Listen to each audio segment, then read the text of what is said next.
For a single, fleeting moment, everything you have ever known is here. The rust-red deserts of Mars etched by the ghosts of ancient water. The colossal swirling fury of Jupiter's great red spot, a storm wider than our entire world, raging silently in the cold vacuum for centuries we cannot count. You are adrift in a sea of familiar lights, the celestial neighbourhood we call home. But we are not stopping here. We are leaving the gentle glow of our sun behind. Past the icy rings of Saturn, a celestial jewel box of frozen dust and rock. Beyond the lonely tilted axis of Uranus and the deep blue mystery of Neptune, we are pushing past the final whispers of our star's influence into the great silent darkness between the suns. The scale begins to shift your human perspective, dissolving like salt in an ocean. Stars that were once individual pinpricks of light now blur into vast shimmering clouds. You are plunging through the Orion Nebula, a stellar nursery, where gas and dust under the patient, relentless crush of gravity are collapsing to ignite new suns, birthing solar systems yet to be.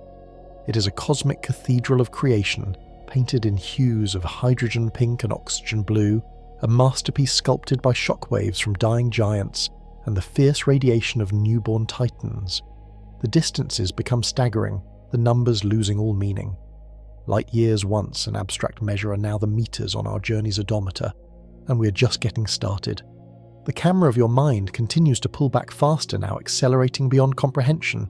Our entire galaxy, the Milky Way, with its 400 billion suns, its central supermassive black hole, a sleeping monster, its spiral arms, a glittering pinwheel of cosmic dust and stellar fire, shrinks to become a single swirl of light in the darkness.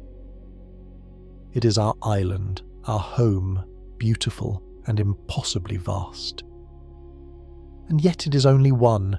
Out here in the intergalactic void you can see other islands, Andromeda, our sister galaxy, hurtling towards us on a collision course set for 4 billion years from now.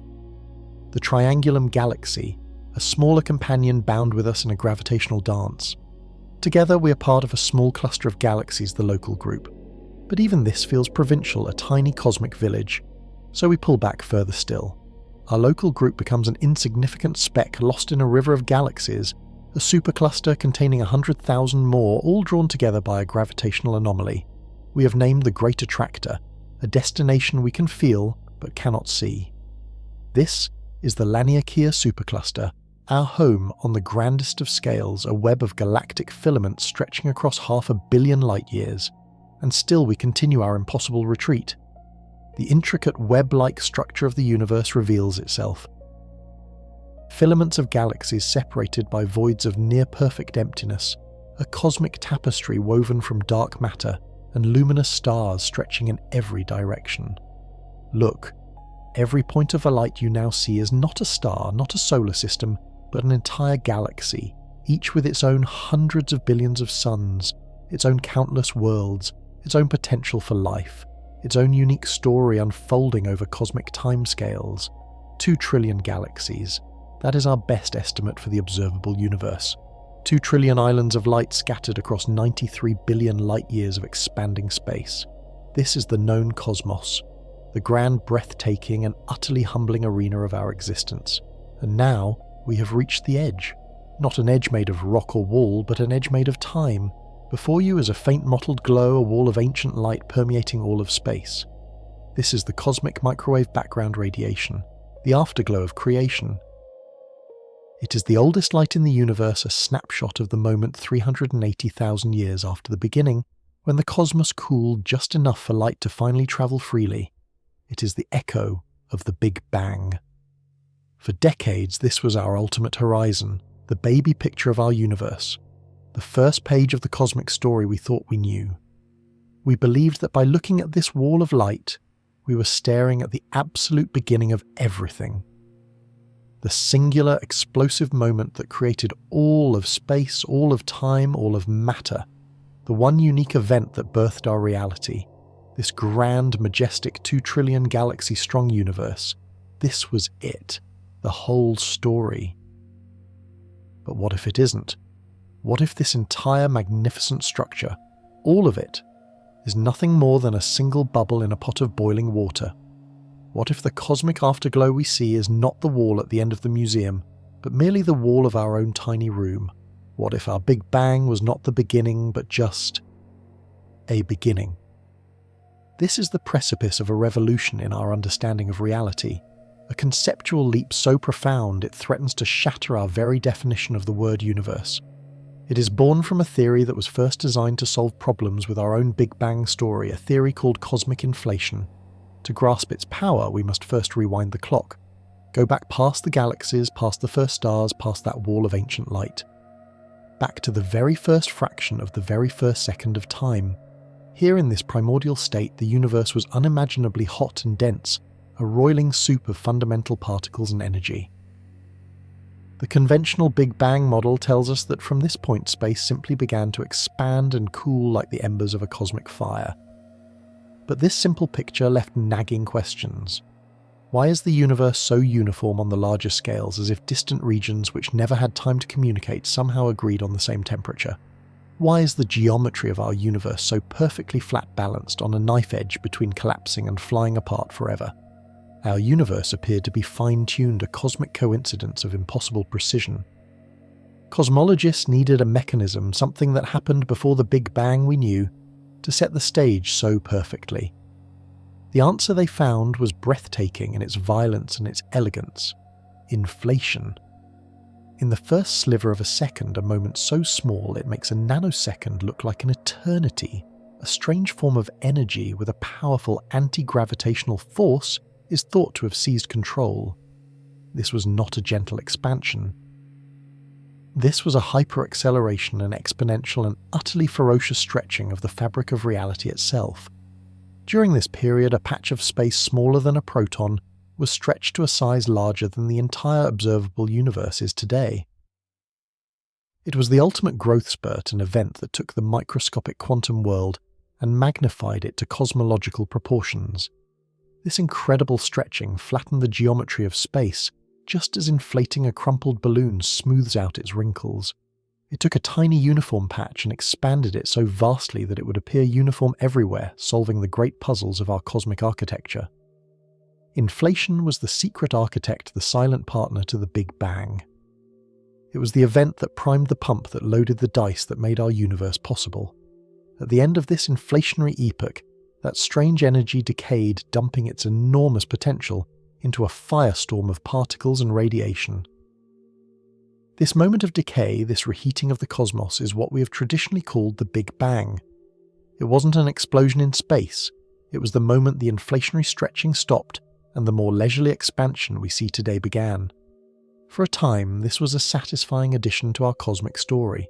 Inflation was the preface to the book of our universe. But then the physicists who created the theory, men like Alan Guth and Andre Linde, realized something astonishing, something their own equations were screaming at them. What if the inflation once started never fully stopped? This is the genesis of the theory of eternal inflation. It posits that inflation is not a historical event that happened once and then ended. Instead, inflation is the eternal default state of the cosmos. It is a process that is always happening somewhere. Imagine not a single inflating balloon, but an infinite bubbling foam, a vast ocean of inflating space driven by that same mysterious anti-gravitational energy. This is the metaverse, the true cosmic backdrop. Within this eternally inflating ocean, quantum fluctuations are constantly at play. By pure chance, in some random pockets of this foam, the inflationary energy can fluctuate downwards. It can decay just as it did for us. In that tiny patch, the hyper-acceleration grinds to a halt. The energy is released, a fire is lit, a big bang occurs, and a new bubble universe like our own is born. This new universe begins to expand and cool according to its own laws. It is self-contained, an island of stability in the chaotic inflating sea. It has its own stars, its own galaxies, its own cosmic microwave background. And to any observer living inside that bubble, their afterglow, their cosmic horizon, would seem like the absolute edge of everything, the one and only beginning. They would be blissfully unaware of the violent creative process raging just outside their space-time. Because while this bubble universe has been born, the ocean around it has not stopped inflating. In the time it took for that one patch to decay, the space between it and other regions has expanded by an incomprehensible amount, isolating the new universe forever. And in that ever-expanding ocean, new quantum fluctuations are happening. More patches decay, more Big Bangs ignite, more bubble universes spring into existence. It is a chain reaction that has no end. An infinite cosmic fractal where each universe is just one branch on an eternally growing tree. Our universe, with its 2 trillion galaxies and its 93 billion light-year span, is rendered a single grain of sand on an infinite beach. Our Big Bang, the event we once held as the ultimate origin, is demoted to a local affair, a commonplace cosmic event, one of countless trillions happening over and over again. The implications are almost too vast for the human mind to contain. If this model is correct, then out there beyond our cosmic horizon, beyond the reach of our most powerful telescopes, lies an infinity of other worlds, other cosmoses born from the same eternal engine. These universes might not look like ours. The quantum fluctuation that ended inflation in their patch could have been different, leading to different amounts of dark energy, different fundamental particles, perhaps even different laws of physics. Some universes might be stillborn, collapsing back on themselves in an instant. Others might be barren empty voids where stars could never form, but in an infinite sample, everything that can happen will happen. There would be universes with physical constants so finely tuned for complexity that they make our own look mundane. Universes with different dimensions of space and time.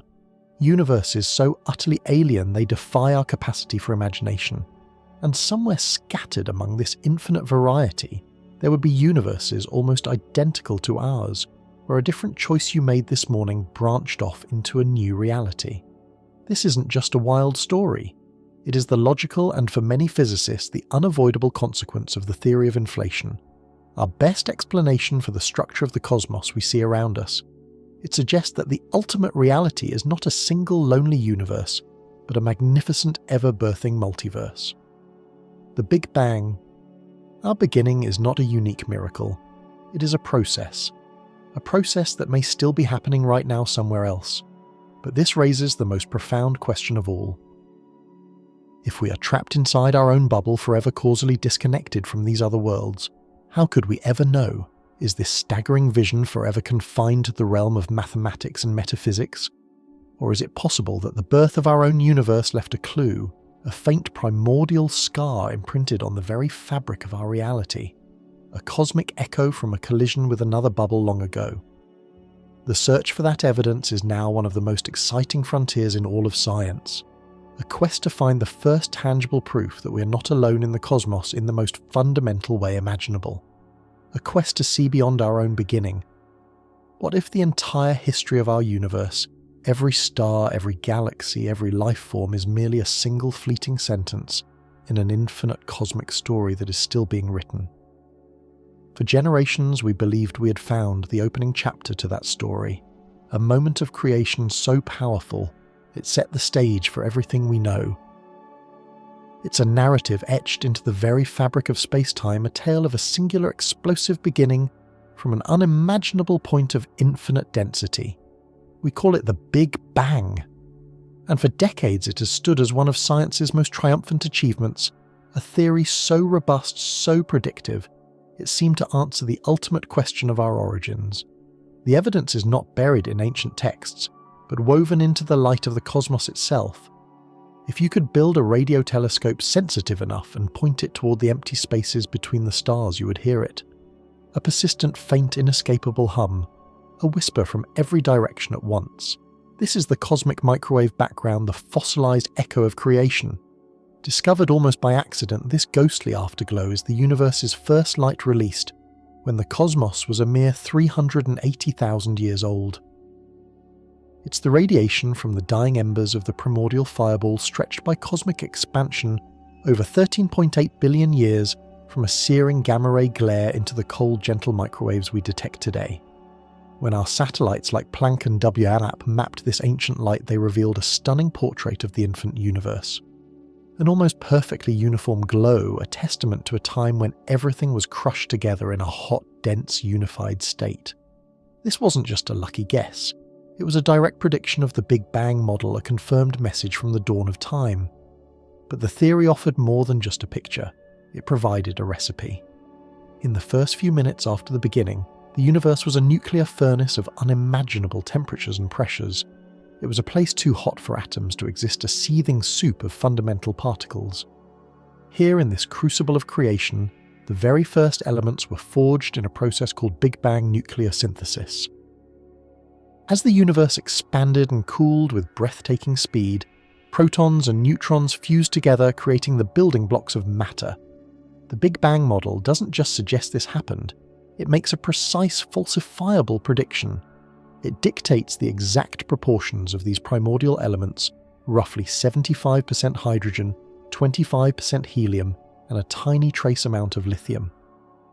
When we point our telescopes to the most ancient pristine gas clouds in the distant cosmos, clouds untouched by the alchemy of stars, we find exactly those proportions. The cosmic cookbook written in the first 3 minutes of time matches observation with breathtaking fidelity. These pillars of evidence, the expansion of space discovered by Hubble, the afterglow of creation, and the precise elemental abundances came together to form a magnificent, coherent story.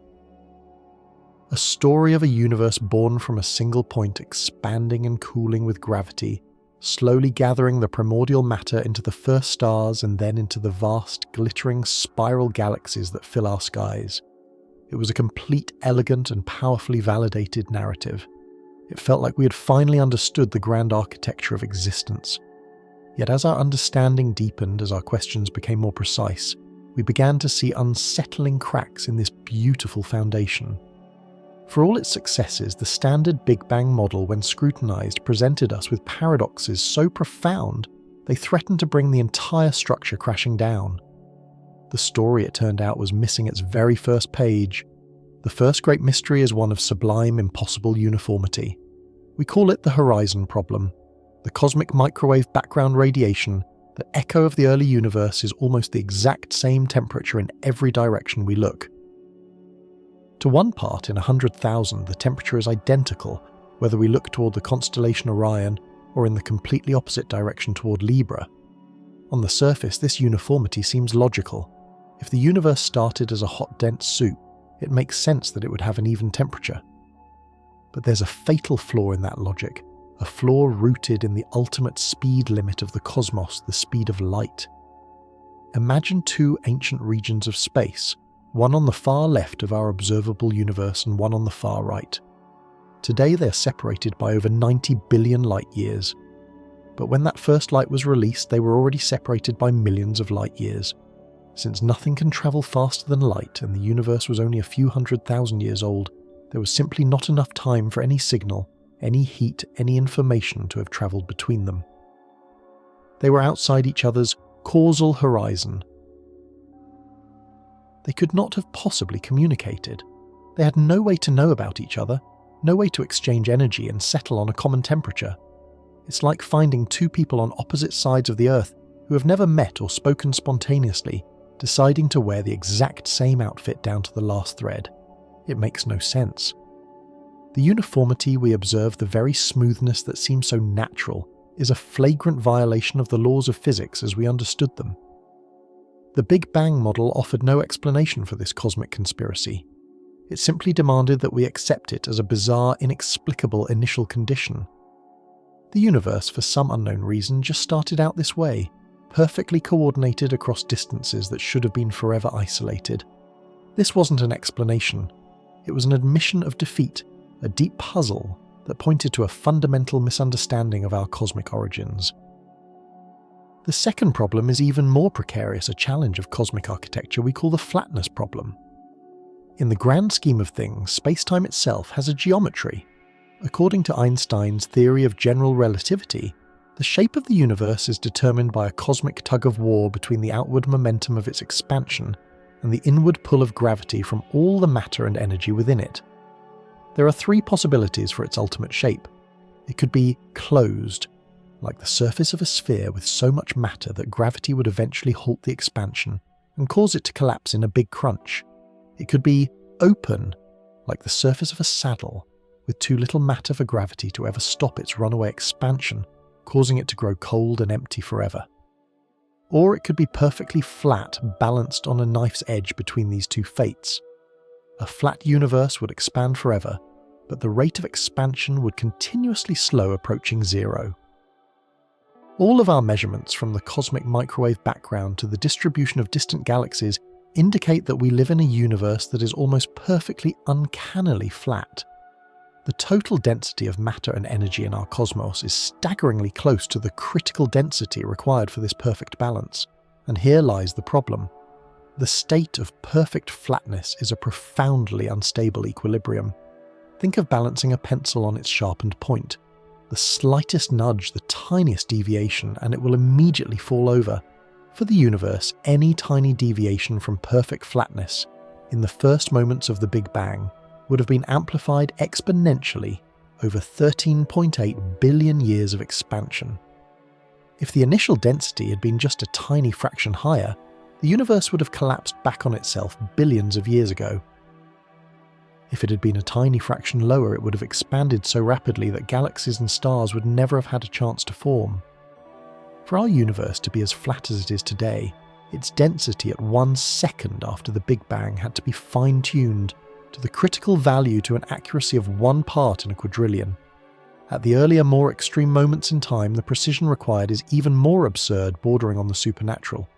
It's a fine-tuning so exquisite it defies all logic. The standard Big Bang model offers no reason for this cosmic balancing act. It just posits that the universe began with this miraculous, infinitely precise setting, another unexplained initial condition that feels less like a scientific theory and more like a lucky roll of the cosmic dice. Why was our universe born walking this impossibly thin gravitational tightrope? The theory was silent. The third and final paradox emerges from the fiery intersection of cosmology and the strange world of particle physics. It is the riddle of the missing monsters, the monopole problem. Our most successful theories of fundamental particles suggest that in the extreme heat of the very early universe, the distinct forces of nature we see today, electromagnetism, and the weak and strong nuclear forces were unified into a single symmetric superforce. As the universe expanded and cooled, it underwent a series of phase transitions, much like steam condensing into water and then freezing into ice. During these transitions, the fundamental forces froze out and separated, breaking the initial symmetry and becoming the distinct forces we now observe. This process is a cornerstone of modern physics, but it comes with a disturbing prediction. Just as defects like cracks or crystal dislocations can form when water freezes into ice, these cosmic phase transitions should have created massive stable topological defects in the fabric of space-time. The most notable of these are called magnetic monopoles, fundamental particles that are like an isolated north or south pole of a magnet, something never seen in nature. According to the theories, these monopoles should have been created in colossal numbers during the early universe. They would be incredibly massive, stable, and ubiquitous. The universe should be absolutely teeming with them. In fact, the theories predicted so many that their collective gravity would vastly outweigh all the stars and galaxies combined. Their gravitational pull would have been so immense that it would have immediately halted cosmic expansion and caused the universe to recollapse into a singularity when it was just a few thousand years old. But when we look out into the cosmos, we see nothing. Our most sensitive detectors have never conclusively found a single magnetic monopole. Their complete absence is a deafening silence, a direct and startling contradiction between the predictions of our best particle physics and the observed reality of our universe. It was a cosmic crime scene with no body, and the standard Big Bang model was the prime suspect, unable to account for the missing evidence. 3 profound, seemingly unrelated crises, the impossible smoothness, the miraculous flatness, and the missing monsters had brought cosmology to a standstill. The triumphant theory of the Big Bang was shown to be not a complete story, but a beautiful narrative with a critically flawed beginning. A new idea was needed, something revolutionary, something that could explain not just how the universe evolved, but why it was born with such bizarrely perfect and improbable properties. The answer would come not from a grand observational discovery, but from a moment of pure theoretical insight, a flash of inspiration in the mind of a young particle physicist named Alan Guth in 1979. While wrestling with the monopole problem, Guth stumbled upon a radical mechanism that he soon realized could solve all 3 cosmological puzzles in one elegant stroke. He called it inflation. The idea was as simple as it was audacious. What if in the very first fraction of a second after its birth, before the familiar, more sedate expansion of the Big Bang took hold, the universe underwent a brief but ferocious period of exponential superluminal growth? It wasn't just an expansion, it was a detonation of space itself. A moment of hyper-expansion driven by the energy of a strange quantum field, where the universe doubled in size and then doubled again and again at least 100 times overall in less than a trillionth of a second. In this infinitesimal sliver of time, a patch of space smaller than a single proton was stretched into a volume vastly larger than our entire observable universe today.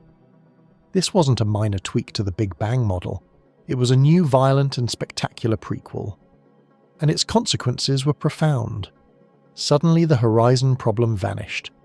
Before inflation began, the region of space that would become our entire observable cosmos was a minuscule subatomic domain. It was so tiny that it was easily in causal contact, allowing it to reach a state of perfect thermal equilibrium. Every part was connected to every other part, smoothing out any temperature differences. Then inflation took this tiny uniform patch and magnified it to astronomical proportions. The reason we see the same temperature in every direction is because we are looking at a vastly inflated piece of what was once a single, smooth, causally connected neighbourhood. The impossible coordination was no longer impossible. The flatness problem was solved just as elegantly. Inflation acts like a cosmic steamroller, flattening the curvature of space-time. Imagine an ant living on the surface of a tiny crumpled balloon. To the ant, the curves, bumps and folds are obvious. But now inflate that balloon to the size of the Earth. From the ant's perspective, its local patch of the surface would appear perfectly undeniably flat. Inflation does precisely this to the geometry of the universe. It expands space so violently and on such a colossal scale that any initial curvature, no matter how dramatic, is stretched out to near perfect flatness. The universe doesn't have to be born on a gravitational knife's edge. Inflation forces it there. This incredible fine-tuning is no longer a miraculous coincidence, but an inevitable physical consequence of that first explosive moment. And what of the missing monsters, the magnetic monopoles inflation provided the perfect cosmic hiding place? The monopoles were indeed created just as particle physics predicted in the fiery moments before inflation began, but then the hyper-expansion of space kicked in. The same process that stretched the universe to an enormous size also diluted the density of these massive particles to near zero. It's like putting a single drop of ink in a small glass of water, and then suddenly expanding that glass to the size of an ocean. The ink is still there, but it is spread so thin as to be effectively gone. Inflation scattered the monopoles so far and wide that the chance of finding even one in our entire observable universe is practically non-existent. They weren't missing. They were simply banished to the unimaginable voids beyond our cosmic horizon. With one powerful, stunningly simple idea, the great paradoxes that had plagued cosmology for a decade were resolved. Cosmic inflation didn't replace the Big Bang. It saved it, providing the essential opening act that set the stage for everything that followed. It explained the unexplainable, transforming a series of improbable coincidences into the predictable outcome of fundamental physics. It was a theoretical revolution, a new vision of our origins that was beautiful, compelling and powerful. But this dramatic solution brought with it a new, even more mind-bending question. The quantum field that powered this incredible burst of creation, the inflaton field, did its work and then decayed, releasing its energy to create the matter and radiation of the hot Big Bang. But what if somewhere out there in the infinite expanse beyond our view it didn't stop? What if the explosive engine of creation, having ignited once, never truly turned off? And so the picture of our cosmic dawn seemed nearly complete, a breathtaking but fragile theory of unimaginable beginnings. We had our mechanism inflation, a phenomenal burst of expansion, driven by a mysterious energy field, the inflaton. This process could explain the universe's baffling flatness, its uniform temperature, and the very seeds of galaxies. It was a triumph of human intellect, a story that fit the evidence. But every great story has its ending, and inflation's conclusion was a profound and unsettling puzzle. How did the universe apply the brakes? How did it transition from that state of exponential fury into the more sedate cooling expansion we see today? This was the so-called graceful exit problem, a loose thread that when pulled threatened to unravel everything. The very mechanism that made inflation so powerful, its self-sustaining nature also made it incredibly difficult to shut down. For the universe to become the home we know, filled with stars and life, inflation had to end, and it had to end everywhere more or less at once. Or so it was thought. The quest for that ending led physicists down a rabbit hole deeper and more fantastic than any of them had anticipated. In the early 1980s, the intellectual atmosphere was electric. At the Lebedev Physical Institute in Moscow, a young theorist named Andrei Linde was wrestling with the equations that governed this primordial state. Across the world at Tufts University, Alexander Vilenkin, another brilliant mind, was exploring the same treacherous theoretical landscape.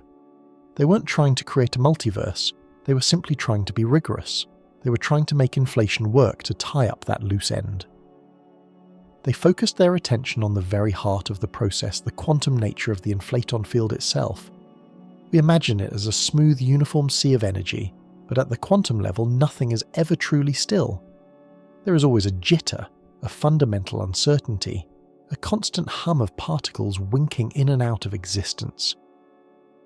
This is the restless quantum foam that underlies all of reality, a ceaseless microscopic tremor in the fabric of space-time.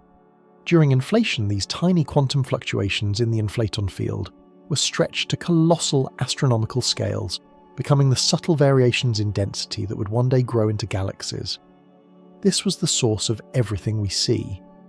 And for a time, it also seemed to be the perfect solution to the exit problem.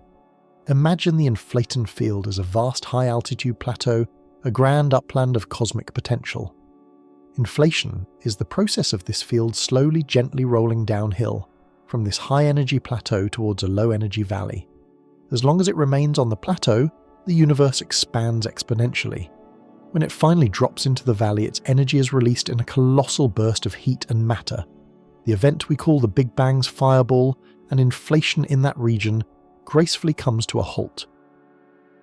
The quantum fluctuations were the key. They ensured that the field wasn't rolling downhill perfectly smoothly. Instead, it was a jittery, uncertain descent.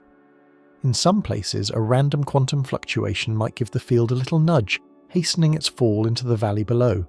In others, the roll might be slightly slower. This quantum randomness was supposed to be the trigger, the cosmic signal that told inflation its time was up. It was the mechanism for the graceful exit.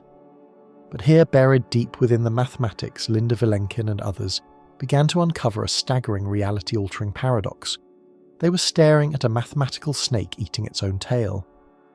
The very quantum fluctuations that could nudge the inflaton field downhill, ending inflation in one patch of space, had an equal and often much greater probability of doing the opposite. A random upward quantum leap could kick the field back up the plateau, pushing it away from the valley and reinforcing the inflationary state. Consider the sheer violence of the expansion. During every tiny fraction of a second, the inflating space was doubling in size, then doubling again and again on a timescale almost too small to comprehend. This expansion was so powerful, so overwhelmingly dominant, that it could take a tiny region where a quantum fluctuation had kicked the inflaton uphill and explode it to a volume far greater than all the regions where inflation was ending. The process wasn't just continuing, it was actively breeding. The parts of space that kept inflating were growing so much faster than the parts that stopped, that on average the total volume of inflating space was always increasing, and in fact increasing exponentially. This was the point of no return for our cosmic worldview. The graceful exit, the idea of a single universal end to inflation, dissolved into a statistical impossibility. Linde's calculations showed something utterly profound. Inflation, once it begins, might never fully stop. Not everywhere. Not ever. The process becomes eternal. It's not an event that happened in our past. It is a physical process that is likely still happening right now, on scales far beyond our cosmic horizon. The Big Bang wasn't a singular moment of creation for the entire cosmos. It was simply the moment inflation ended here. This revolutionary concept, known as eternal inflation, paints a picture of reality that dwarfs every cosmology that came before it. Imagine a vast churning ocean of inflating space-time, the raw, untamed substrate of reality itself. This is the metaverse, the eternally expanding canvas. Within this furious ocean, quantum fluctuations are constantly at play, like the unpredictable frothing of waves. In most of this ocean, the expansion continues unabated, the space-time stretching and growing at a blistering pace. But every so often, in a random localized pocket, a quantum fluctuation conspires to roll the inflaton field down into its valley. In that tiny spot, the spell is broken. Inflation stops. The stored energy of the inflaton field is unleashed, creating a hot, dense fireball of matter and radiation. A universe is born. This newborn reality, this bubble of space-time, begins its own journey of slower expansion and cooling, completely unaware of the raging tempest from which it emerged. It is an island of relative calm and order in an endless sea of chaotic expansion. But the ocean itself doesn't care. It keeps inflating, and as it expands, it creates yet more room for yet more quantum fluctuations to randomly trigger the end of inflation in other disconnected locations. Another bubble universe nucleates, and another, and another. Each one a self-contained cosmos expanding into the inflating superspace around it. They are like bubbles forming in a pot of boiling water, or perhaps more accurately like raisins in an endlessly growing loaf of dough. Each bubble is a complete universe, potentially infinite in its own right, with its own Big Bang, its own history, its own destiny. Our observable universe, everything we have ever seen or could ever hope to see from our own planet, to the most distant galaxy, is just one of those bubbles. Our entire cosmic history from the Big Bang 13.8 billion years ago until now is merely the local story of what happened inside a single, successful bubble in a cosmic foam of countless others. The implications are almost too vast for the human mind to contain. It means the Big Bang was not the beginning, but a beginning. A local event in a timeless, eternal, and self-reproducing cosmos. This isn't merely philosophical speculation. It emerged as an unavoidable consequence of combining our best theories of cosmology and quantum mechanics. André Linde developed what he called chaotic inflation, showing that even under very general starting conditions, inflation would naturally become an eternal self-perpetuating process. There was no need for fine-tuning or special circumstances. Once you have an inflaton field with the right properties, eternal inflation isn't just possible, it's practically inevitable. The multiverse is not an addition to the theory, it is the theory's most startling prediction. This shatters our place in the cosmos, in a way not seen since Copernicus displaced the Earth from the centre of the solar system. We are not just on a typical planet orbiting a typical star in a typical galaxy. We may be living in a typical universe, one of a potentially infinite number of universes that have been budding off from the eternal engine of inflation for all of time. This grander structure, this multiverse, has no beginning and no end. It is a fractal-like process constantly creating new cosmic domains. The parent spacetime continues to inflate, giving birth to daughter universes, which themselves are isolated, unable to communicate with one another, because the inflating space between them is expanding faster than the speed of light. We are in this view the inhabitants of a single isolated cosmic oasis. The light from other bubble universes will almost certainly never reach us. Their existence is forever beyond our direct observation, hidden by the insurmountable barrier of the inflating sea that separates us. We are fundamentally cut off adrift in our own pocket of reality. This raises a deep and troubling question for the nature of science itself. If we can never see these other worlds, if we can never receive a signal from them, is the multiverse a scientific theory at all? Or is it a beautiful mathematical story that must forever remain in the realm of metaphysics? For many, this was a bridge too far. The idea of unseeable, untestable realities felt like a betrayal of the scientific method. Science, after all, is built on observation evidence and falsifiability. How can you falsify a theory whose primary prediction is the existence of things we can never ever touch or measure? The debate ignited a firestorm in the cosmological community, a deep philosophical divide that persists to this day. Is eternal inflation the ultimate expression of our cosmological models, the logical endpoint of our quest to understand origins? Or is it a sign that our theories have gone astray, leading us away from testable physics and into a landscape of pure imagination, and yet the mathematics remains stubbornly persuasive? The models that so beautifully explain the universe we can see seem to point inexorably to the existence of universes we cannot. To abandon eternal inflation would mean finding a flaw in the fundamental marriage of quantum mechanics and general relativity as they apply to the earliest moments of time. It would require some new unknown physics to intervene, a cosmic governor that somehow forces inflation to stop everywhere, at once violating the very quantum principles that give the theory its power. So far, no such mechanism has been found. Instead of a flaw, physicists like Vilenkin began to see it as a guide. If our universe is just one of many, perhaps its properties are not absolute. Perhaps they are, in a sense, environmental accidents. The specific way the inflaton field finally decayed in our bubble determined the particular particles and forces that would populate our cosmos.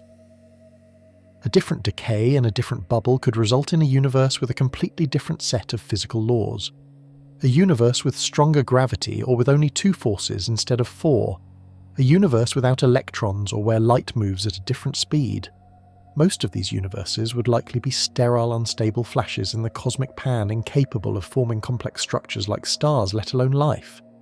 But with an infinite number of bubbles being created, the seemingly impossible becomes the statistically inevitable.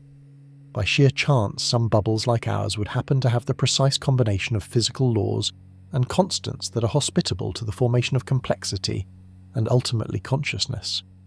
We find ourselves in a universe that appears exquisitely fine-tuned for our existence, for the simple reason that we could not exist to ask the question in any of the other more common sterile universes.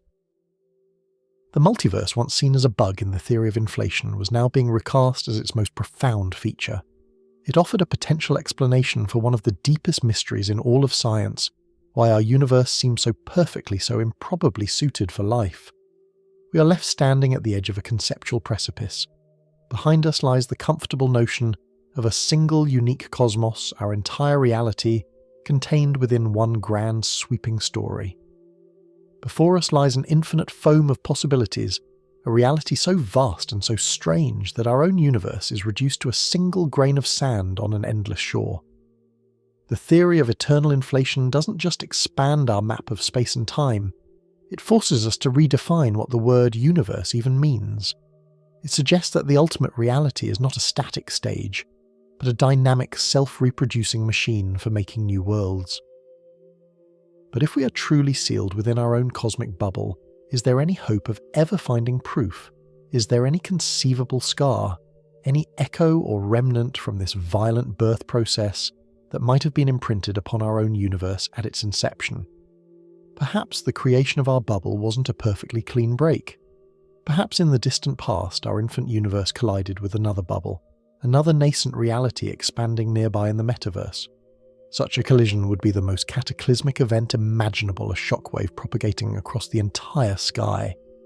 And it just might have left a subtle lasting bruise on the oldest light in our universe, a faint pattern we could one day hope to detect.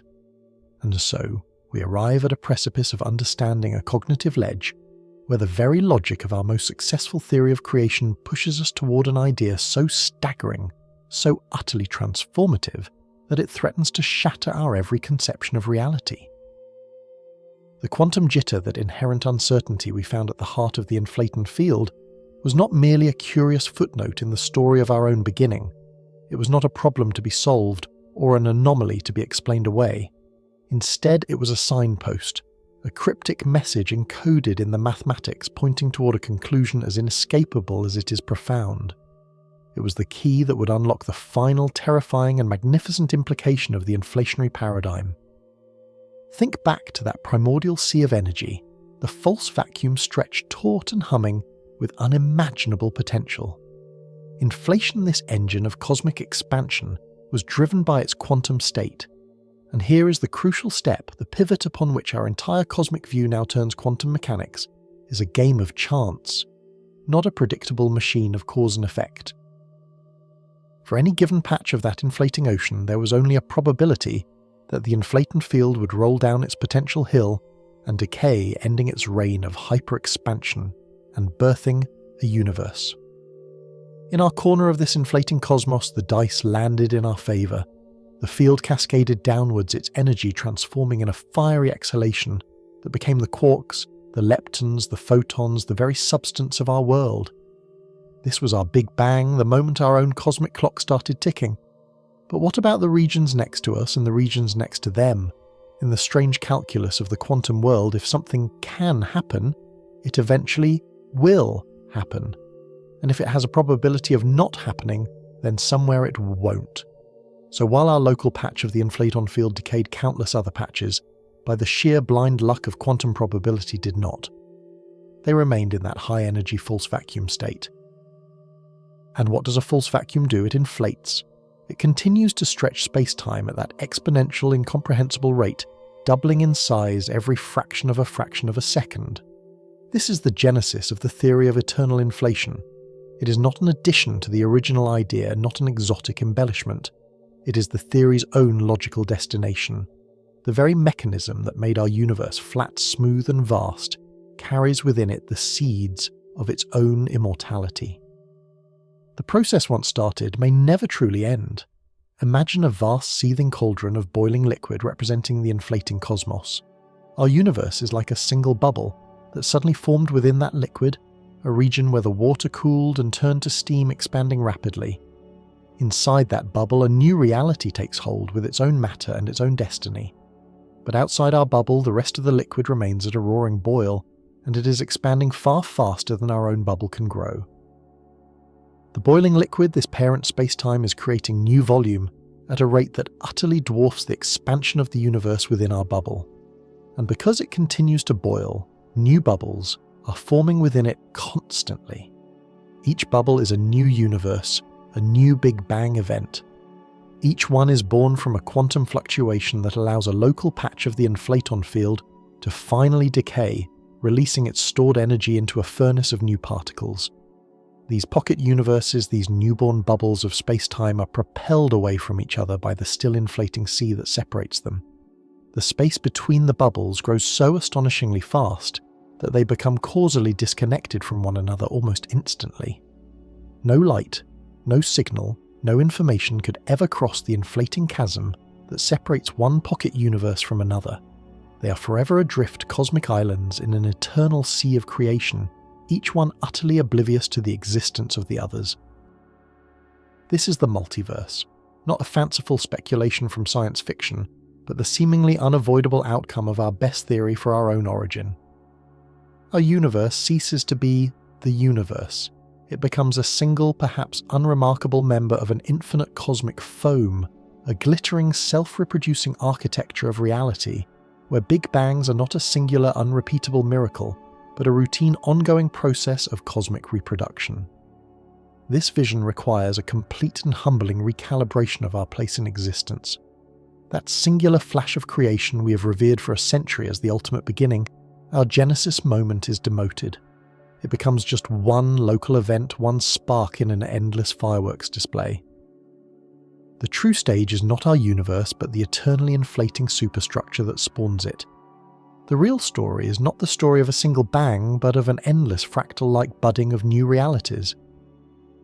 Picture a magnificent, impossibly large tree growing in an endless void. The trunk represents the initial onset of inflation, but as it grows, it branches. Each branch is a vast region of inflating space-time, and from those branches, smaller branches sprout, and from those still more. Every so often on one of these countless branches, a leaf unfurls. That leaf is a pocket universe. That leaf is us. Its delicate network of veins represents our galaxies and superclusters, but the tree itself continues to grow, sprouting new branches and new leaves forever and ever. The tree is the multiverse, and its growth is eternal inflation. Our entire observable cosmos, every star you have ever seen or imagined, every galaxy the Hubble telescope has ever photographed, all of it, would be less than a single atom on the surface of one of those leaves. This perspective is as philosophically shattering as it is scientifically elegant. It suggests that the beginning of our time was not the beginning of all time. Our origin story, the narrative we have pieced together from the cosmic microwave background, is merely a local parish record in a library that contains an infinity of volumes, each telling the tale of a different cosmic birth. The laws of physics themselves, which we have long pursued as universal and absolute truths, may be nothing more than local bylaws, parochial regulations, that solidified in our particular corner of the multiverse when the inflaton field decayed here. The way the field decayed the specific energy state it settled into could have determined the fundamental constants of nature. The strength of gravity, the speed of light, the mass of the electron, these values that we hold so sacred that make our existence possible, might be entirely arbitrary. They are the result of a cosmic roll of the dice. In another pocket universe born from a different quantum fluctuation, the inflaton field might have decayed in a completely different way, settling into a different vacuum energy state. In that universe, the strong nuclear force might be a little weaker, preventing stars from ever igniting. That universe would be a dark, cold, sterile expanse of hydrogen gas forever. In another, gravity might be much stronger, causing it to collapse back on itself a microsecond after its birth, a failed creation, a cosmic miscarriage. In yet another, the cosmological constant could be so powerfully repulsive that it rips apart every atom before a single galaxy has a chance to form. The multiverse then is not just an infinite collection of universes like our own. It is a vast experimental laboratory, a landscape of possibilities where every conceivable set of physical laws might be realized somewhere. Most of those universes would be stillborn, hostile to complexity, devoid of the delicate balance required for structure, let alone for life. They would be evolutionary dead ends in the cosmic ecosystem. From this vantage point, our universe is revealed for what it might be: a stunningly rare and fortunate accident. We find ourselves in a universe with laws of physics that are exquisitely fine-tuned for our existence, for the simple reason that we could not have evolved in any of the others. We exist because we exist. This is the anthropic principle, an idea that has long made physicists uncomfortable, as it can feel like a circular argument, a scientific surrender. But within the framework of eternal inflation, it finds a natural and powerful home. It's no longer a mystery why our universe is so perfectly suited for life, any more than it is a mystery why we find ourselves living on a planet with liquid water and a breathable atmosphere. We're here because this is one of the few places in the vast cosmic expanse where the conditions are right for beings like us to emerge and ask the question. We won the cosmic lottery. The prize was not just a planet or a solar system or a galaxy.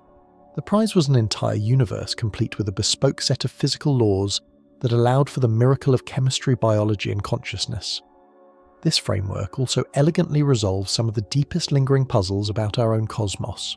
Why did the cosmological constant, the energy of empty space, have the tiny non-zero value that we measure today? A value so small that it seems absurdly fine-tuned, differing from theoretical predictions by an astronomical 120 orders of magnitude. In the multiverse, there is no single value. There is a near-infinite spectrum of values across all the pocket universes. Some are huge and positive, ripping their universes apart. Some are huge and negative, crushing them in an instant. And a very, very small number by pure chance will have a value close to zero, like the one we observe. Only in those universes can galaxies form and observers evolve. Our universe's most baffling fine-tuning problem might be nothing more than a selection effect. We are simply living in one of the universes where it was possible to live. The implications ripple outwards, touching everything we thought we knew. The concept of eternity itself is transformed. Our universe is fated to end perhaps in a heat death of cold, dark emptiness, or a dramatic big rip where space-time itself is torn asunder. But the multiverse, the engine of eternal inflation, may have no end. It may also have had no beginning.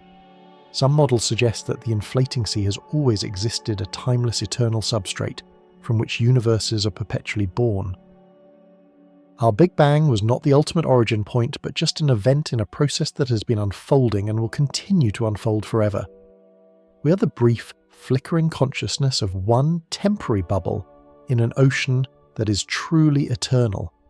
It is a humbling, almost terrifying thought, reducing our grand cosmic drama to a local play on a provincial stage.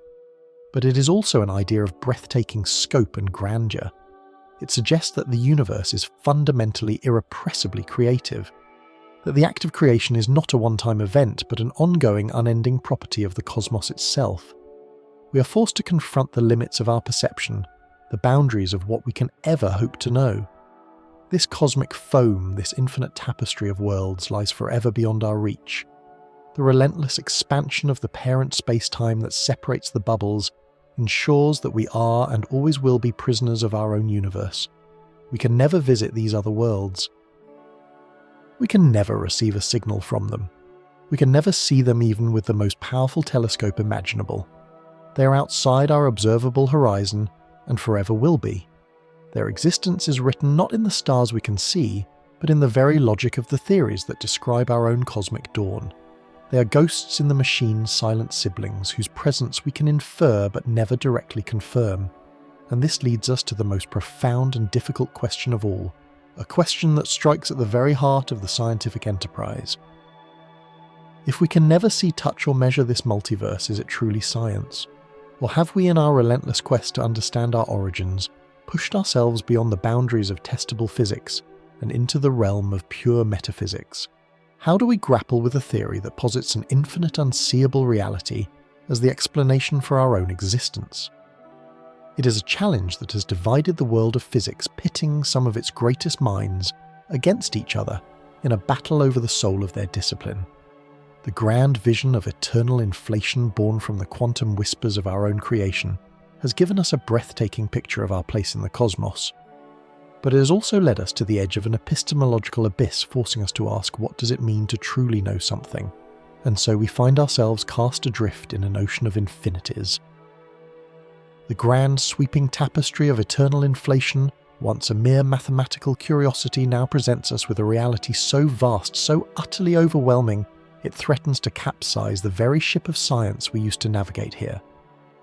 What does it mean to exist within one bubble universe, when an eternally frothing sea of others expands beyond any conceivable horizon? Each a self-contained cosmos, each potentially governed by its own unique set of physical laws. This is no longer just a question of cosmology. It is a question that strikes at the heart of what we can ever hope to know. For centuries, the power of physics has resided in its predictive certainty. You give it a set of initial conditions and it tells you with astonishing precision what will happen next. It predicts the arc of a thrown stone, the orbit of a distant planet, the energy released by a dying star. Prediction is the engine of science, the mechanism that separates a powerful theory from a beautiful but empty guess. But the multiverse born from eternal inflation presents us with a profound, perhaps even fatal paradox. In a cosmos where literally anything that can happen will happen. An infinite number of times over, what does it mean to predict anything at all? This is the abyss that physicists call the measure problem, and it represents one of the most severe intellectual crises in modern theoretical physics. Imagine trying to calculate the average height of a person. A simple task, you might think. You would gather a representative sample of people, measure them, and compute the average. But now imagine trying to do that if there were an infinite number of people. The very concept of an average collapses into meaninglessness. No matter how many people you measured, you would have only sampled an infinitesimally small fraction of the total. Any answer you got would be completely dependent on how you chose to count on the specific method you used to sample an endless population. This is precisely the dilemma we face in the cosmic multiverse. We are trying to ask simple questions. What is the most common value for the cosmological constant? What kind of universe is most likely to form? To answer, we need to be able to take a cosmic census to count the bubble universes and sort them by their properties. But how do you count to infinity? How do you define a typical universe when the sample size is eternal? The act of counting, of measuring the multiverse, is not a passive observation, but an active choice, and every choice of how to count gives a wildly different answer. Think of it as trying to map an infinite city that is perpetually building itself. One physicist might decide to count universes based on their volume. This seems intuitive. Bigger, older universes should count for more. But this volume measure leads to a bizarre prediction. It suggests that the vast majority of universes are ancient, cold and empty, having long since undergone their heat death. By this measure, our own hot, young, vibrant universe is so impossibly rare that our existence becomes a near zero probability event. This cannot be right. A theory that predicts we shouldn't exist is not a very useful theory. Another physicist might suggest a different approach. Perhaps we should count observers not just volumes of space. This makes some sense.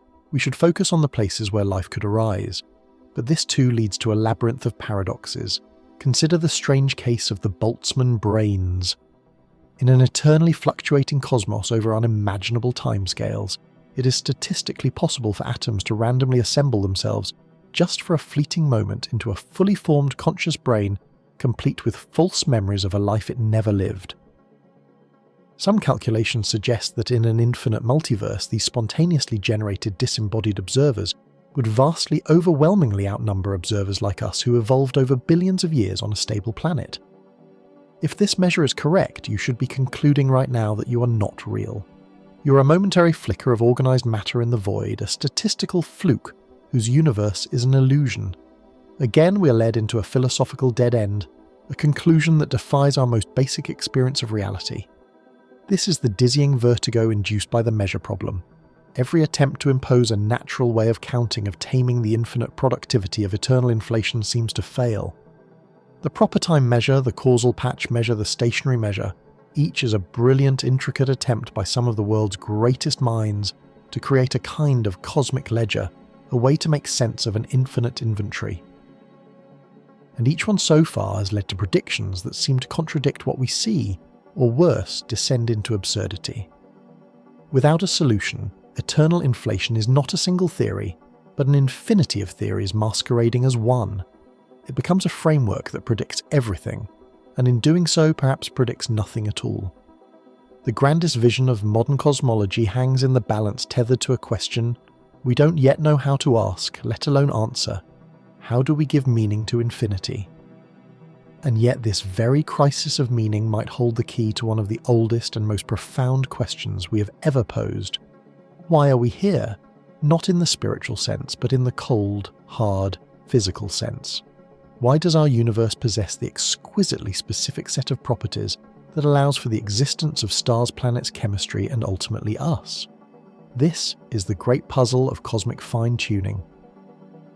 For decades, we have known that our existence seems to depend on a series of astonishing cosmic coincidences. If the force of gravity were just a fraction of a percent stronger, stars would have burned out far too quickly for life to evolve. If it were slightly weaker galaxies and stars might never have formed at all. Change the mass of the neutron by a tiny amount and the delicate nuclear reactions that forge the elements of life inside stellar furnaces would break down. Tweak the value of the cosmological constant, that strange dark energy pushing our universe apart, and the consequences are catastrophic. A little more and its repulsive force would have ripped the cosmos apart before galaxies could ever coalesce. A little less and gravity would have won, collapsing the universe back on itself long before the first stirrings of life. The value we observe is so bizarrely small, so precisely dialed in, it's like finding a single pencil, balanced on its point across the entire observable universe. It is a universe walking a tightrope. The constants of nature appear to be tuned with breathtaking precision for the emergence of complexity and life. For a long time, this was a deeply uncomfortable fact for physics. It felt arbitrary. It smelled of something beyond science. Some saw in this precision the hand of a divine creator, an intelligent designer who set the cosmic dials just right.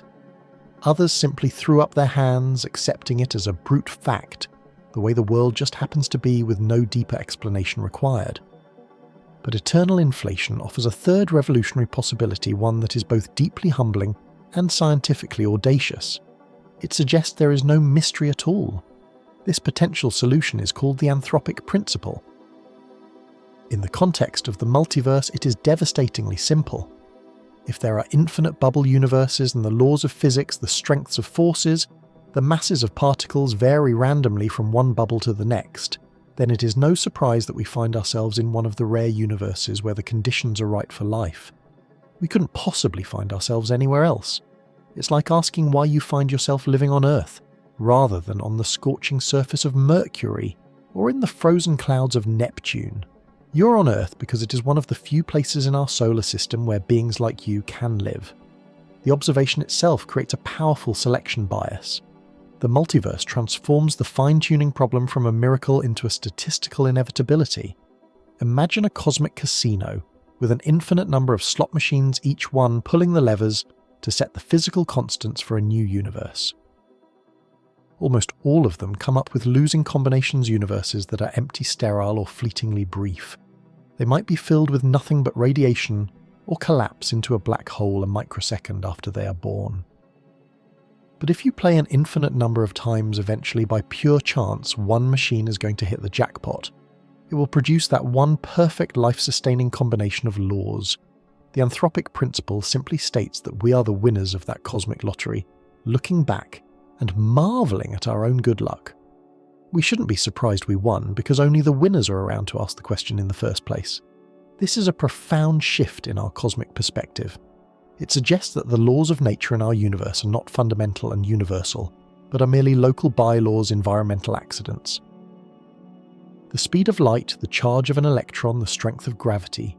These numbers that we have long revered as the bedrock of reality might be no more fundamental than the number of planets in our solar system or the atmospheric pressure at sea level on Earth. They are simply the values that happen to freeze out from the chaos of inflation in our particular cosmic patch. Our universe is not the universe, it is just universe. One of an infinite variety of possibilities realized in some unimaginably vast and hidden cosmic landscape. For many scientists, this is a beautifully elegant explanation.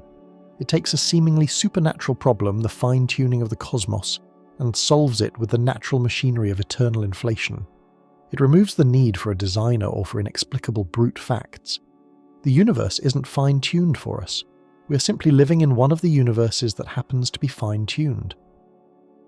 The Copernican revolution, which dislodged Earth from the centre of the solar system, is now extended to its ultimate conclusion.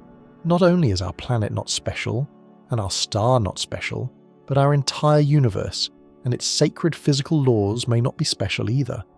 We are just one ordinary outcome of an extraordinary process. But for a growing number of physicists and philosophers, this explanation feels deeply unsatisfying, even dangerous for science itself. The anthropic principle in this multiverse context is accused of being a surrender, a retreat from the search for deeper understanding. The goal of physics has always been to explain why things are the way they are, to find the unique, necessary and elegant equations that could not be any other way. The multiverse, however, tells us there is no deeper reason. The constants are what they are in our universe simply because in other universes they are different.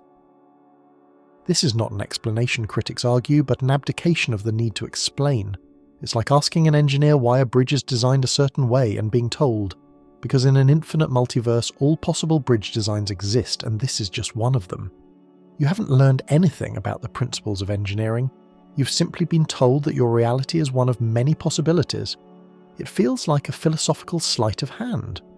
Furthermore, it invokes an infinite number of unobservable entities, the other universes, to explain the one we can see.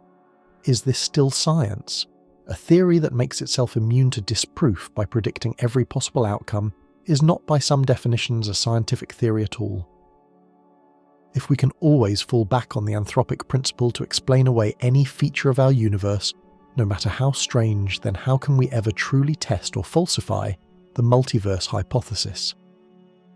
This brings us to the final, formidable wall we must confront. If these other universes exist born from the eternal furnace of inflation, they are by their very nature causally disconnected from us. They are beyond our cosmic horizon, expanding away from us faster than light. No signal, no information, no light from them can ever reach us. They are sealed off forever beyond the realm of our telescopes and experiments. So how can we ever know if they are real? Are we deluding ourselves with a grand and beautiful mathematical story, a modern creation myth with no more connection to physical reality than the ancient tales of gods and titans? This is the front line of a fierce ongoing battle for the soul of physics. On one side are those who believe that a theory's power is not just in direct testable predictions, but also in its ability to solve pre-existing puzzles and its internal mathematical consistency. Eternal inflation, they argue, arises naturally from our best theories of the early universe. It elegantly solves the horizon and flatness problems. The multiverse is not an ad hoc addition, but an unavoidable consequence. The fact that it also explains fine-tuning is a powerful bonus. Science, they contend, must follow the logic of mathematics wherever it leads, even if that destination is beyond our observational reach. On the other side are the skeptics who hold fast to the traditional pillars of science, empirical evidence and falsifiability. To them, a theory of the unobservable is not a theory at all, but a branch of metaphysics. They warn that physics is losing its way, abandoning the hard-won discipline of experimental verification in favour of unfalsifiable aesthetic speculation. They fear that if we accept the multiverse, we open the floodgates to endless untestable stories that can explain anything and everything, ultimately eroding the credibility and authority of science itself. We stand at a crossroads peering into two futures for cosmology.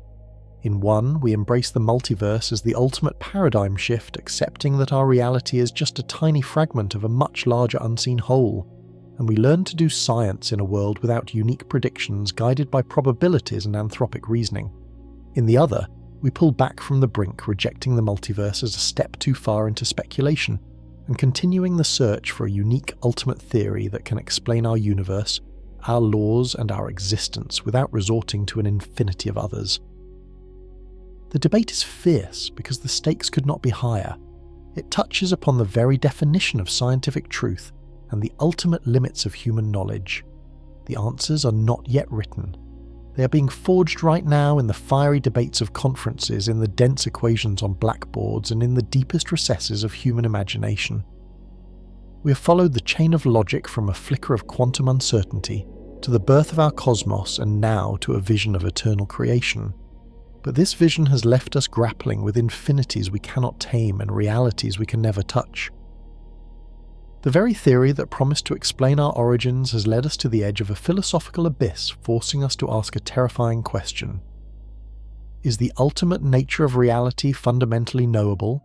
Or have we finally reached the boundary where the map of science simply ends, and so we are left suspended contemplating a vision of reality so vast it threatens to dissolve our very sense of self?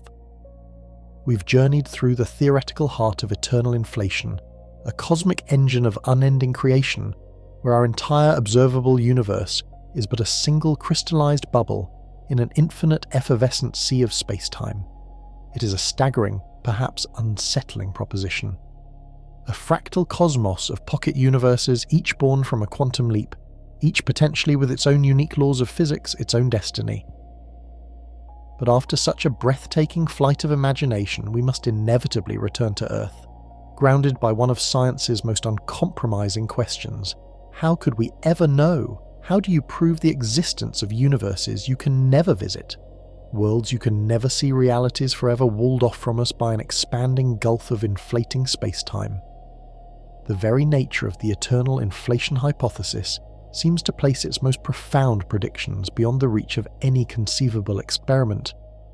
It feels at first glance like an untestable fantasy, a grand narrative belonging more to philosophy or mythology than to the rigorous evidence-based domain of cosmology. Yet to dismiss it so quickly would be to underestimate the relentless ingenuity of the human mind. For cosmologists, the impossible is not a barrier, it is a challenge. They know they cannot send a probe into another universe. They cannot peer through a telescope and watch another Big Bang ignite. But they suspect that if our universe was indeed born from such a chaotic, crowded cosmic foam, it might not have emerged entirely unscathed. Like a ship bearing the faint scars of a tumultuous voyage, our cosmos may carry subtle imperfections, ancient wounds from its violent birth. The trick is knowing where to look for them, and to find these primordial clues we must turn our gaze not outward to the space between galaxies, but backward in time, all the way back to the very first light. We must interrogate the most ancient artifact in our possession, the cosmic microwave background. This CMB, as we have seen, is the afterglow of our own Big Bang, a faint pervasive hum of radiation that fills the entire sky. It is a baby picture of our universe taken when it was just 380,000 years old. Before this moment, the cosmos was a searing, opaque plasma, a chaotic soup where light was trapped endlessly, bouncing between charged particles. But as the universe expanded and cooled, atoms formed, and for the first time light was set free to travel unimpeded across space-time. that liberated light stretched over 13.8 billion years into the microwave spectrum by cosmic expansion, is what we see today. It is astonishingly, almost perfectly uniform in every direction you look. The temperature of this ancient light varies by only 1 part in 100,000, and yet within that whisper-faint variation lies the entire story of cosmic structure.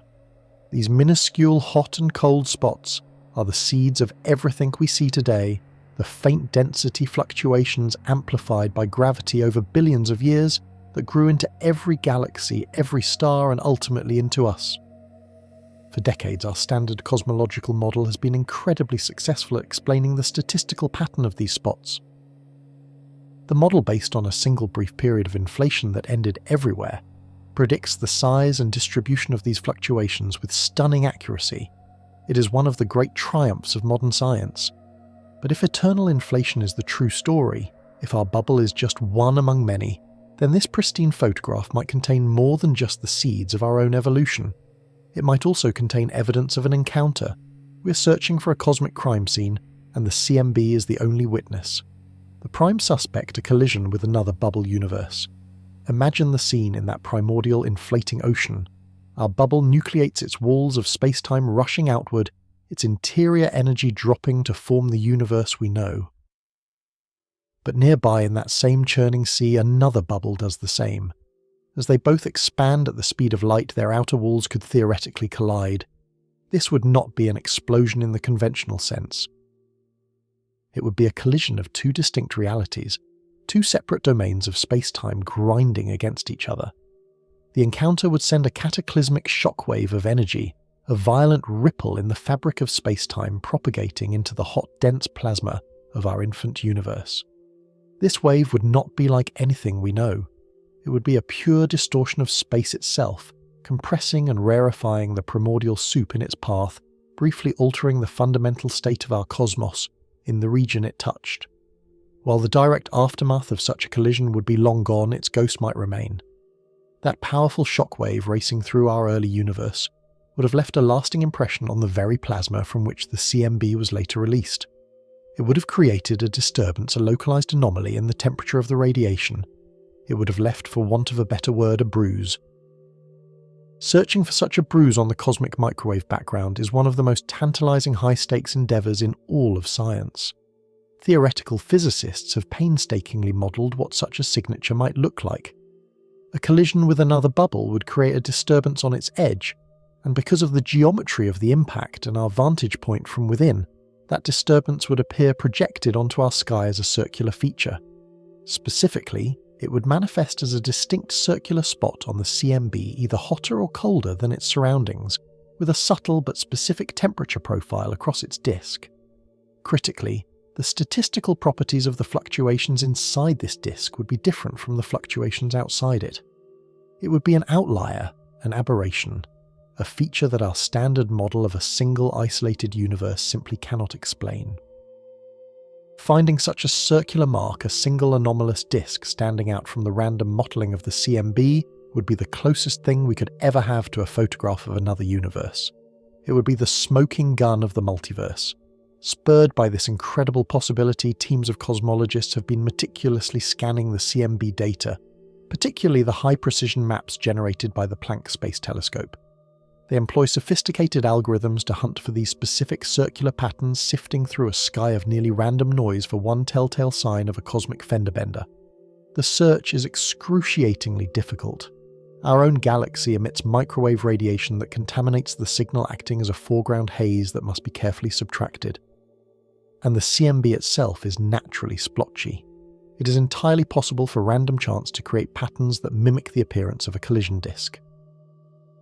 Differentiating a true signal from a statistical fluke is a monumental task, pushing the limits of our data analysis capabilities.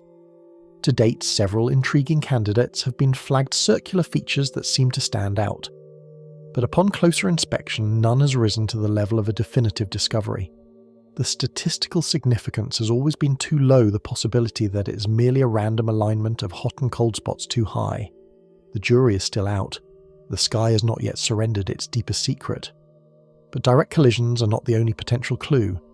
The eternal inflation framework suggests that our bubble universe may not be entirely alone, even if it hasn't collided with another. If the greater inflating metaverse is real, then the space beyond our observable horizon is not empty, but is instead a dynamic, energetic medium in which new universes are constantly being born. This vast overarching structure could exert a subtle gravitational influence on our own cosmic patch. The immense sea of inflating space-time outside our bubble, along with the gravitational pull of countless other distant bubble universes, could gently tug on our own, inducing a slight large-scale asymmetry or a preferred direction in the cosmos. In the simplest model of inflation, the universe should be isotropic, statistically the same in all directions. Yet some analyses of the CMB data have hinted at strange large-scale anomalies that defy this expectation. One of the most famous is the so-called axis of evil, a controversial finding from the WMAP satellite mission, later partially confirmed by Planck. This refers to an unexpected alignment of the largest features, the very biggest hot and cold spots in the cosmic microwave background. These features appear to be oddly correlated with each other, and even more bizarrely with the plane of our own solar system. Most cosmologists believe this alignment is a statistical fluke, a cosmic coincidence, or perhaps an unaccounted for error in processing the galactic foreground. Yet it stubbornly persists in the data.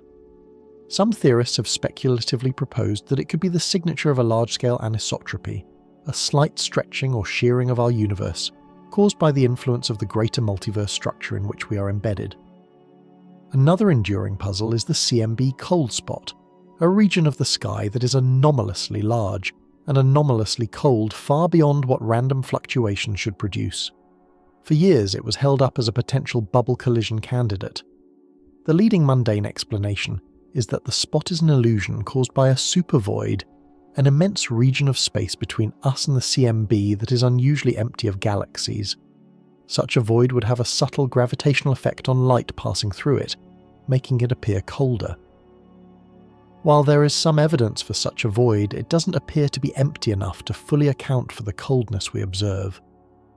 The mystery of the cold spot, like the axis of evil, remains an open, tantalizing question mark on our map of the early universe. These are not proofs of the multiverse, but they are whispers.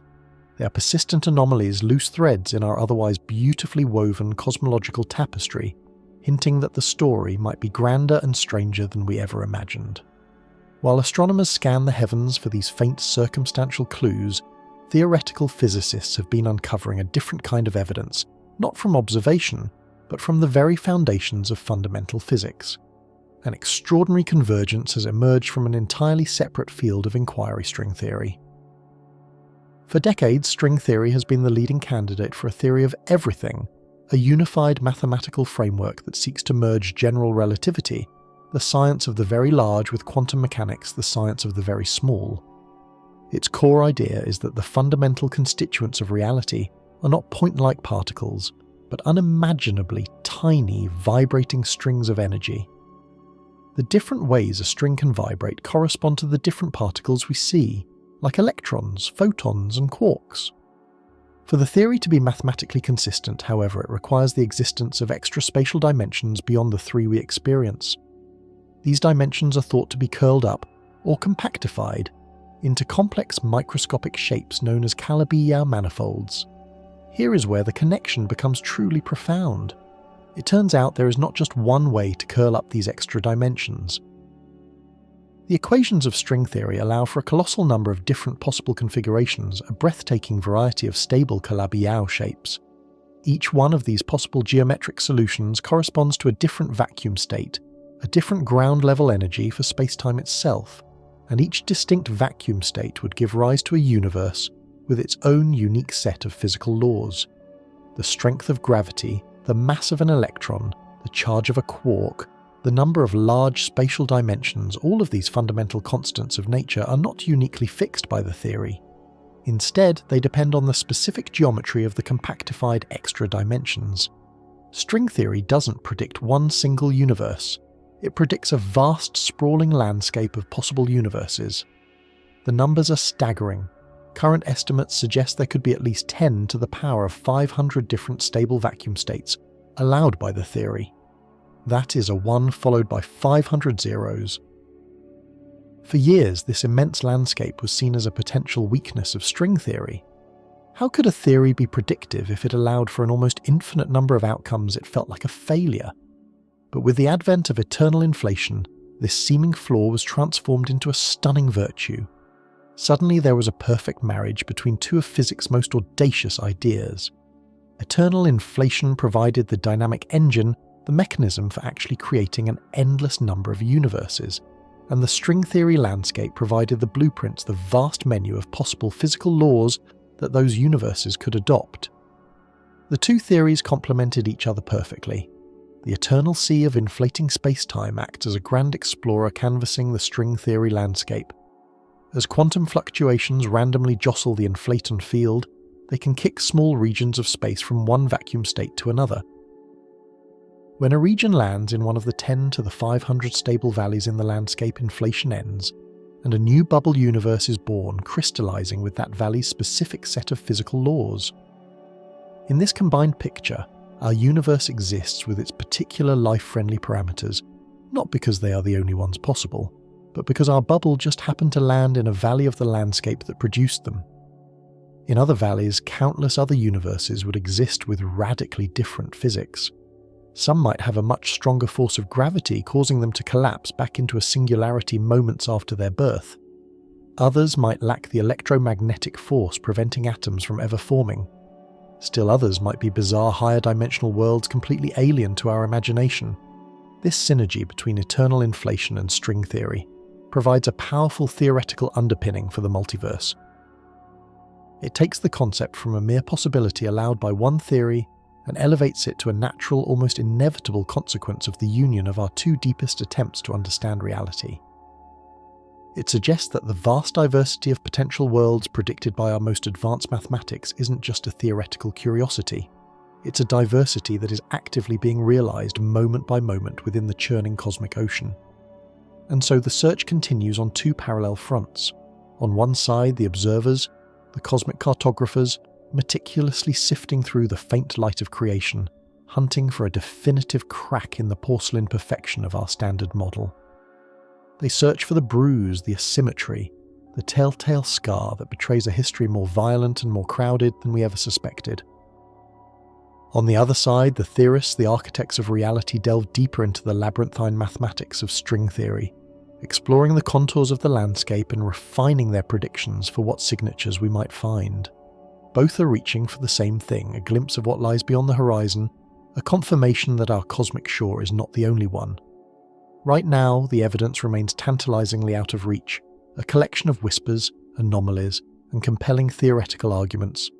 We have a motive and a suspect, but the case is not yet closed. We are left standing at a profound crossroads in our quest for understanding, and this uncertainty forces us to confront an even deeper, more unsettling set of questions. Questions that push beyond the boundaries of physics and into the realm of philosophy itself. If our universe is just one of many a lucky draw in a cosmic lottery of incomprehensible scale, then what does that mean for our own existence? What does it say about our place and our purpose in this seemingly infinite cosmic tapestry? And so, we arrive at the precipice of our cosmic voyage, looking out not upon a silent finite darkness, but upon an endlessly turbulent ocean of creation.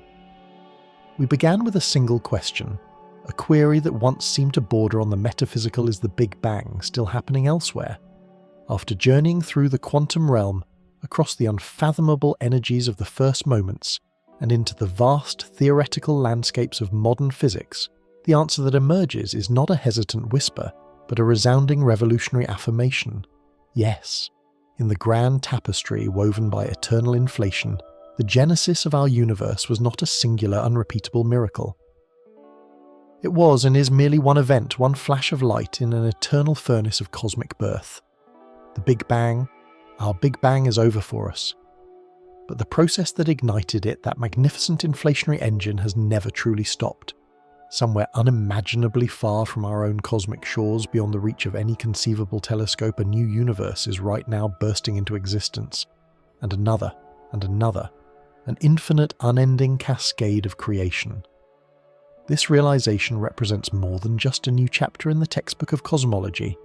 It is a fundamental demolition and reconstruction of our entire cosmic address. For millennia, we have gradually and often reluctantly accepted our demotion from the centre of existence. We learned the Earth was not the heart of the solar system, that our Sun was just one star among billions in an average galaxy, and that our galaxy was a single mote of dust in a colossal cosmic web. Each step was a lesson in humility. But eternal inflation proposes the ultimate dethronement.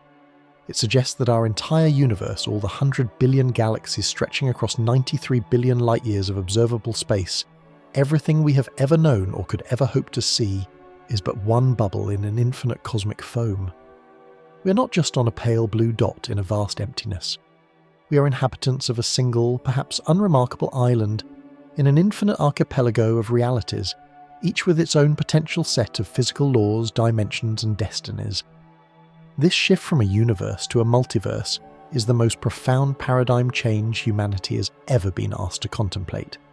It forces us to redefine what everything even means.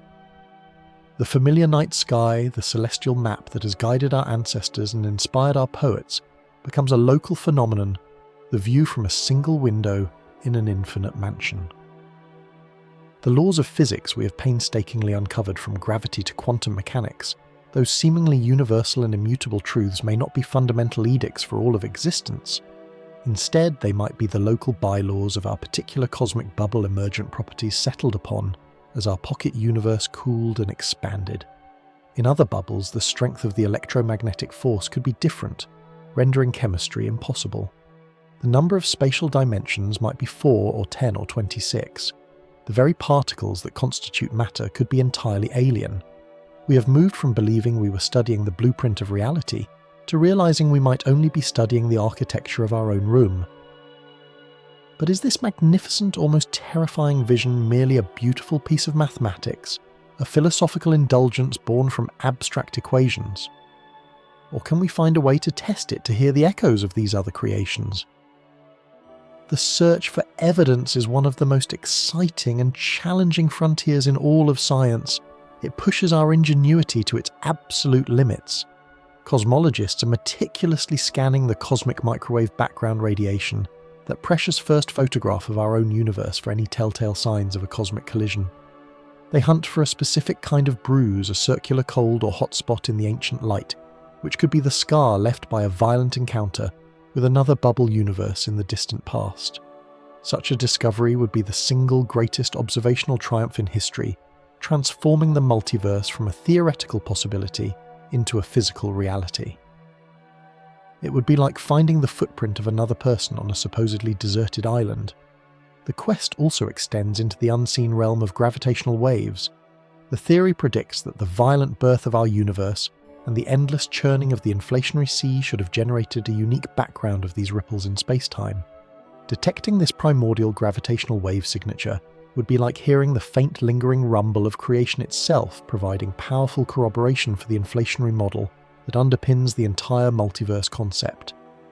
Projects on the ground and planned for space are being designed with ever-increasing sensitivity, straining to catch these whispers from the first trillionth of a second. This is not a passive search. It is an active, ongoing investigation. Physicists are not content to let the multiverse remain a story. They are building the tools to interrogate reality at its most fundamental level, determined to find a crack in the wall of our cosmic isolation. At the same time, theoretical physicists continue their own explorations, venturing deeper into the mathematical framework of string theory and M theory. Within these elegant but labyrinthine structures, they have discovered what they call the landscape of theoretical space, with an astronomical number of possible solutions, perhaps 10 to the power of 500 or more. Each solution corresponds to a different vacuum state, a different way a universe could be. Eternal inflation provides the dynamic mechanism to populate this landscape, to turn these mathematical possibilities into physical actualities. The synergy between these two fields is powerful. String theory provides the what, the vast menu of possible universes, while eternal inflation provides the how, the cosmic engine that manufactures them without end. Though we are far from a final unified theory, the convergence of these independent lines of inquiry suggests that we are on a path toward a deeper and more complete understanding of reality's foundations. And as we walk this path, we are confronted with profound philosophical questions that resonate far beyond the laboratory or the observatory. If there are infinite universes, then the anthropic principle, the observation that our universe appears finely tuned for life, finds a natural and startlingly simple explanation. We find ourselves in this particular bubble, with its specific set of life-permitting laws, for the same reason we find ourselves on Earth rather than Jupiter, or the surface of the Sun. We are here because this is one of the rare places where we could be. There is no grand cosmic miracle in our existence, no evidence of a fine-tuner. Instead, our existence is a matter of statistics, a selection effect. We are the inevitable outcome of an infinite cosmic lottery. In a multiverse, anything that is not forbidden by the fundamental laws of physics is compulsory. Everything that can happen will happen an infinite number of times. Think for a moment about the sheer weight of that implication. It means that somewhere in a universe causally disconnected from our own is a world almost identical to ours, but where you made a different choice this morning. And another where a key moment in history played out differently. And another where the evolutionary path of life on Earth took a wildly different turn. It suggests a reality where every quantum probability, every fork in the road is realized in some corner of the multiverse. This is not science fiction. It is the logical philosophical endpoint of the theory of eternal inflation. It challenges our notions of identity, of uniqueness, of the significance of our choices. Are our lives merely one narrative thread in an infinite library of all possible stories? This concept is as exhilarating as it is unsettling, forcing a re-evaluation of our place not just in the cosmos, but in the totality of all that is, was, and ever could be. This new cosmic paradigm also reshapes our understanding of beginnings and endings. The idea of a single definitive creation event, our Big Bang, is replaced by a process of eternal genesis. The multiverse as a whole has no beginning, and in all likelihood no end. It is a self-perpetuating, self-creating system. It simply is. Our universe had a beginning and will one day face its own end, whether through heat, death, a big crunch, or a big rip. But we are a temporary chapter in an eternal book. The story of existence itself will continue. Creation is not a historical event. It is a continuous, ongoing process. This perspective offers a kind of cosmic immortality, a reassurance that even if our own light fades, the creative impulse of reality will persist endlessly, generating new worlds, new possibilities, and new wonders. So where does this leave us? We stand on a tiny world orbiting an average star in a quiet suburb of a vast galaxy, which is itself just one island universe in a possibly infinite sea of others. This knowledge could be seen as terrifying as the ultimate statement of our own insignificance. If our entire cosmos is just a bubble, what meaning can our tiny lives possibly hold? But there is another way to see it, a perspective not of despair, but of profound inspiration. The same science that reveals this unimaginable scale also reveals that we are a part of it. The atoms in our bodies were forged in the hearts of stars that exploded billions of years ago. The consciousness with which we ponder these questions is, as far as we know, one of the most complex phenomena our universe has ever produced. We are not separate from this cosmic grandeur. We are a manifestation of it. We are the universe becoming aware of itself. In a potentially infinite multiverse, the fact that we are here now, in this particular configuration of matter and energy, able to ask these questions, is what truly matters.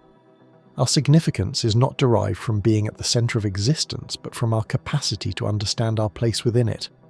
We are the sentient edge of this particular bubble, the part of the cosmos that can look back and piece together the story of its own origins. This is a privilege of immense proportions. Our quest for knowledge, our art, our music, our love, these are the things that give meaning to our corner of reality. They are not diminished by the existence of other worlds. They are made all the more precious because they are our unique expression of the cosmic potential. The journey to understand eternal inflation is in the end a journey into the heart of what it means to be human. It is driven by that same innate curiosity that led our ancestors to first look up at the stars and wonder. It demands a humility that accepts our true cosmic place, but also a boldness to imagine realities far beyond our own experience. It reminds us that science is not just a collection of facts, but a deeply human story of discovery, a relentless effort to push back the darkness, and replace mystery with understanding. And with every new discovery, we find that the universe is not simpler than we imagined, but more complex, more bizarre, and more magnificent than we ever dared to dream. We may never see these other universes. We may never receive a signal from another cosmic bubble. Their existence may forever remain on the other side of a theoretical horizon, testable only through the faintest, most subtle clues left behind in our own cosmic backyard. But knowing that they are likely there changes everything. It fills the cosmos with a sense of boundless potential. It transforms the cold, empty voids between galaxies into the space between islands of creation. It tells us that the magnificent, awe-inspiring universe we see is just the beginning of the story. The Big Bang is not just our distant past. It is the perpetual, eternal future of a reality that is constantly, gloriously renewing itself. And we, for this fleeting moment, have the extraordinary privilege to bear witness.